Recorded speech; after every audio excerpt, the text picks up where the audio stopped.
John Zimmer, the baseball legend, was in the game for decades, 70-some years as a player, as a coach, as a manager. And Zimmer always said he loved the game because every day he saw something he never had seen before.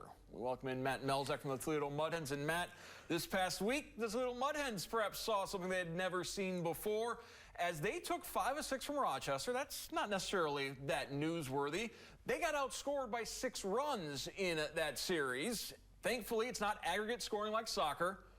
They lost the game 17-0, but still took 5 of 6 from the Red Wings. Hey, you know what? They had one bad night. One bad night out of 6. They had 5 very good nights.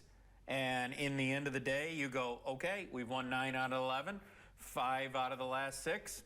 Sign me up. They have been playing really good baseball throughout August. That's now carried over into September. I don't want to say it's a shame that they're so far back in the race, because it is what it is, but it's hard to imagine playing as well as they have the last couple of weeks and still being in 3rd place. It is, but that's the state of where you're at in the IL West, and the reason is because Nashville's played very well. They had a good veteran team this year. Milwaukee hasn't had a lot of major changes, so a lot of that team has stayed together. Columbus, I mean, Cleveland has a very strong farm system, very underrated, but strong farm system. So even when they pull guys up out of there, they're replacing them, and that's a big reason why. Even though Toledo's had it, they have their best record of the year as far as the games over 500.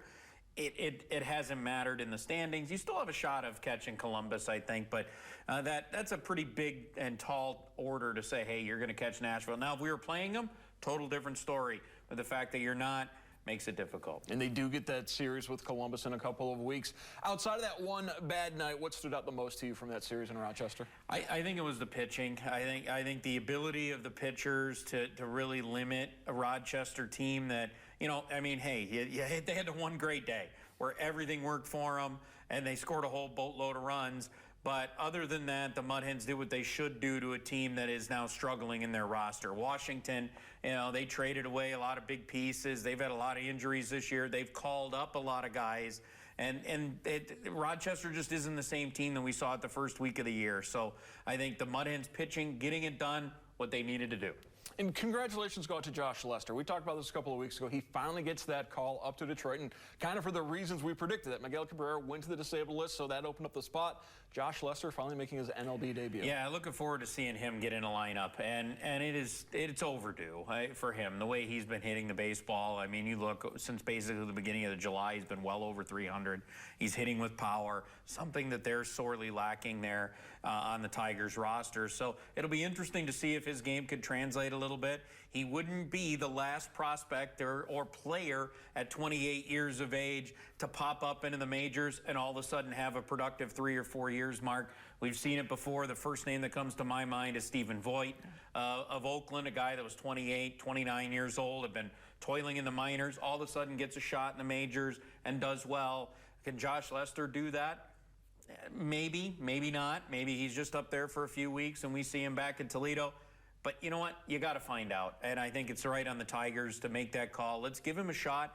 Put him in the lineup. Let's see what happens. Who knows? Maybe you catch lightning in a bottle.